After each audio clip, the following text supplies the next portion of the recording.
Hey, what's up guys, it's George. And in this video here I want to address a question that someone just asked.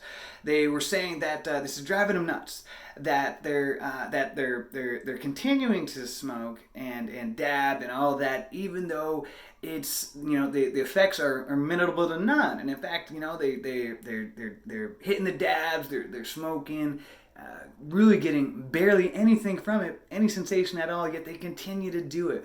And that this is driving them nuts, that they're pursuing something that is essentially not even bringing them any joy, any feel-good feelings from it. What it used to be at one time, at this point, they're not. They no longer receiving that same sensation from that. And I think we can all relate to that. Those have been serious pods and everything. Pods can, probably remember times when you smoked yourself sober, right? You know what I'm talking about? You smoked so much that it's like you're sober again. And no matter how much you smoked, I mean, you could smoke like a chimney. It just, really didn't get anything more from it. But yet we still had this urge to keep doing it, right? And so I want to address this situation because this can be really puzzling for the mind. And what happens is that when we can't understand something, then we can end up trapped in the worst prison in the world. And what that is the prison of the mind. And so the thing is that as we become older in life, due to conditioning and a lot of different reasons, how we're educated, society, a lot of different factors that could go into further, but to keep it simple is what happens as we become older. We end up gravitating more towards becoming either joy generators or pleasure seekers. We either become a joy generator or a pleasure seeker. Now, the majority of the population is a pleasure seeker. Very few are joy generators. And I'm going to expand on what the difference between these are. A pleasure seeker is most people, and it doesn't necessarily mean they're pied or they may be completely sober. But, I can just about guarantee you 90% of the time, regardless if they're sober or not, they're still a pleasure seeker. They're just seeking out pleasure in different forms. What I mean by that is they're seeking their pleasure from something external. Something, whether it's smoking something, being high on something, drinking something, watching TV. They're seeking television to give them some pleasure. They're stuffing their feelings. They're seeking food, seeking pleasure in a lot of different external forms. Whereas a joy generator, that is somebody who generates joy from within, generates happiness from within.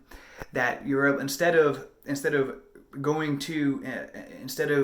seeking something external, such as watching television to get those feel-good feelings, you're able to generate those feel-good feelings from within by physical activity. Is a great one. Exercise. You are the generator of those feel-good emotions through your physical activity.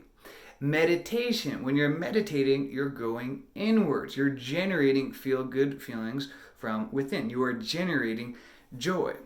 And there's a lot of other, many different ways in which you can generate joy, which I've covered in a lot of different videos. But that's the simple term between a joy generator and a pleasure seeker. And so what happens is that the problem with pleasure seekers is that eventually, and I can totally relate to this, I'm a recovering pleasure seeker, is that eventually the thing that we seek to get pleasure brings us less and less pleasure. Our dopamine receptors get numb to it essentially, and we have a hard time getting the same pleasure that we did from it. And that's what what happens to solve it, we end up taking more. We watch more TV. Instead of watching one episode, you binge watch episodes, Netflix episodes. Instead of just smoking a little bit, you're binging. Instead of just smoking weed, you're moving to dabs. Instead of drinking a little bit, you're drinking a lot. Instead of taking one pill pain medication, you're taking a lot. You're going through a bottle in half the time or quarter of the time of what it used to take you to go through a bottle of your pain meds. And you keep needing more. And you follow what I'm saying now?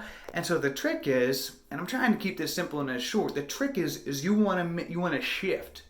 You want to shift from being a pleasure seeker to a joy generator. And this is going to take time, so you got to be patient with this. I would recommend to write this on your mirror, marker, something, somewhere you can see this all the time. And as you're pursuing, and you got to be conscious, and this is something that you're going to have to be conscious of in a lot of different areas of your life. And this is why, like I've gone over deeper videos, how addiction is really just a symptom of an unhealthy lifestyle, being out of balance. And not to get off topic, to keep it simple, what you want to do is you want to focus on becoming a joy generator. And this is going to take practice. It's going to take time. You got to be patient with yourself. But this is why you want to do things, for example, like something as simple as a cold shower. I like cold showers. And that may sound, that's, in the opposite end, people take a warm shower, that's pleasure seeking.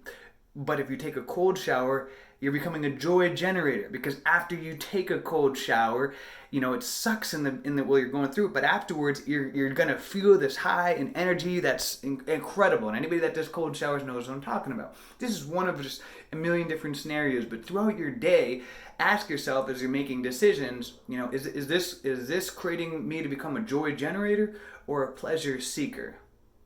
Is this helping me to become a pleasure seeker or a joy generator? When you're driving in your car, instead of listening to, mind-numbing music, mindless, trash music, listen to something educational. Listen to an audiobook, something that's educating, or listen to nothing at all with a concept.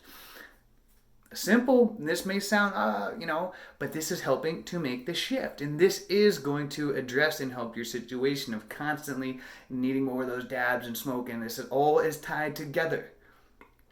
Every single decision throughout your day, and this is going to take time and patience. This is why, like I've said in a lot of other videos, I highly recommend a journal.